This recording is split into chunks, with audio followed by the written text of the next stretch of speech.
सन 1780 में गुजरावाला में पैदा होने वाले रंजीत सिंह को पंजाब में सिख सल्तनत का बानी कहा जाता है, जिसके 40 साल दौरे हुकूमत में सिख सल्तनत कश्मीर से लेकर खैबर पख्तूनख्वा और फिर सिंध तक फैल चुकी थी। लेकिन क्या कोई तसव्वुर भी कर सकता है कि अपने जुल्म सितम की वजह से बदनाम रंजीत सिंह ने एक मुसलमान लड़की की खातिर कोड़े खाने की सजा भुगती थी। तारीखी हवालों के मुताबिक जब महाराजा रंजीत सिंह ने अमृतसर में मुनक्किदा रक्सो सरूर की एक शाही महफिल में एक 18 बरस की पेशा रक्कासा और गायक को फ़न का मुजाहरा करते हुए देखा तो उसके हुस्न और आवाज़ के सहर में ऐसा खोया कि उसे अपना दिल दे बैठा। ये लड़की अमृतसर की गुलबहार थी। पंजाब के हाकिम महाराजा रंजीत सिंह ने पहली मरतबा इसे एक शाही महफिल में गाते सुना और देखा। उसी वक्त महाराजा ने गुलबहार का क़ुर्ब हासिल करने की कोशिश की। महाराजा इस लड़की को अपनी महबूबा बनाकर रखना चाहता था, मगर गुलबहार ने ऐसा करने से इनकार कर दिया। रंजीत सिंह इस पर इस कदर फरेबता था कि अपना सब कुछ लुटाने को तैयार था, लेकिन गुलबहार एक मुस्लिम घराने से ताल्लुक़ रखती थी, इसलिए उसने रंजीत सिंह को कहा कि महबूबा बनकर नहीं रह सकती। ताहम गुलबहार ने पेशकश की कि अगर महाराजा चाहे तो इससे शादी के लिए तैयार है। गुलबहार की पेशकश पर महाराजा रंजीत सिंह इस कदर जज्बाती हुआ कि इसने गुलबहार के घर वालों से बाकायदा तौर पर उसका हाथ मांग लिया।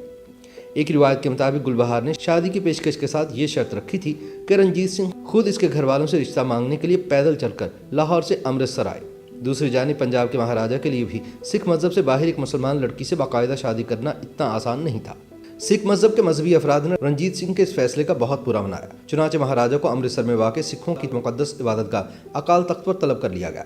याद रहे कि अकाल तख्त को सिख मजहब में ज़मीन पर खालिसा या सिखों की आला तरीन जाय हकमियत तस्वुर किया जाता है। तारीखी हवालों के मुताबिक अकाल तख्त ने गुलबहार से शादी करने पर सज़ा के तौर पर रंजीत सिंह को कोड़े लगाने की सज़ा दी, लेकिन अपनी मलिका के लिए रंजीत सिंह ने यह सज़ा भी कबूल कर ली।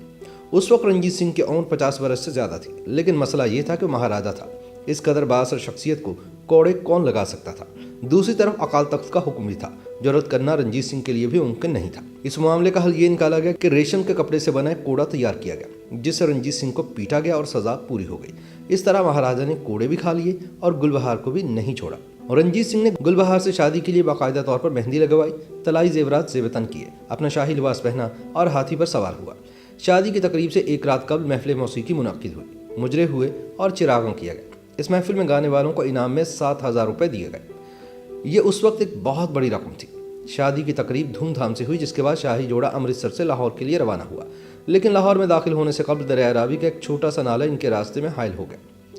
अगर कोई और होता तो वो पैदल चलकर इसको अबूर कर सकता था, लेकिन गुलबहार अब लाहौर की मलिका थी।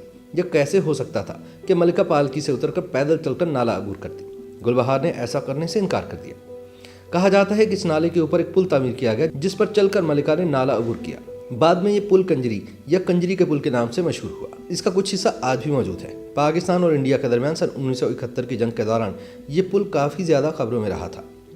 ताहम गुलबहार बेगम से शादी के 8 बरस बाद रंजीत सिंह की मौत वाक़ हो गई। इसके कुछ ही अरसे में अंग्रेज़ पंजाब पर पूरी तरह काबिज हो गए। रंजीत सिंह की आखिरी बेगम जिंदा को देश निकाला दिया गया, क्योंकि उनके बेटे दिलीप सिंह को ही रंजीत का जानशीन मुकर्रर किया गया था। बहार बेगम की अपनी कोई औलाद नहीं थी, इसलिए इनसे अंग्रेज सरकार को कोई खतरा नहीं था। महाराजा की अहलिया होने के नाते गुल बेगम के लिए माहाना वजीफा मुकर्रर कर दिया गया, जो तकरीबन 1200 रुपये था। गुलबहार ने एक मुसलमान लड़के सरदार खान को गोद ले रखा था। सन 1851 में गुल बेगम ने अपने लिए लाहौर के कदीमी मियानी साहब कब्रिस्तान के पहलू में बाग गुल बेगम तामीर करवाया। इस बाग में इन्होंने अपना मकबरा भी तामीर करवाया। इसकी दीवारों पर बने नक्शो निगार तो मिट चुके हैं, ताहम मकबरे के अंदर छत और दीवारों पर बने खूबसूरत नक़ूश आज भी ऐसे दिखाई देते हैं जैसे कल ही बनाए गए हों। इस बाग की तामीर के तकरीबन 10 बरस बाद गुल बेगम भी वफात पा गई और इन्हें इसी मकबरे में दफन किया गया। बाग गुल बेगम आज भी उसी जगह मौजूद है, ताहम इसकी हालत इंतहाई खस्ता हो चुकी है। YouTube पर गूगली न्यूज देखने के लिए youtube.com की सर्च बार में गूगली न्यूज टीवी टाइप करें। गूगली न्यूज के पेज पर सुर्ख रंग के सब्सक्रिप्शन वाले बटन पर क्लिक करना ना भूलिए। YouTube पेज पर अपलोड होने वाली वीडियो से बाखबर रहने के लिए बेल आइकन पर क्लिक कीजिए। आपको हर नई वीडियो के बारे में नोटिफिकेशन मौसूल हो जाएगा।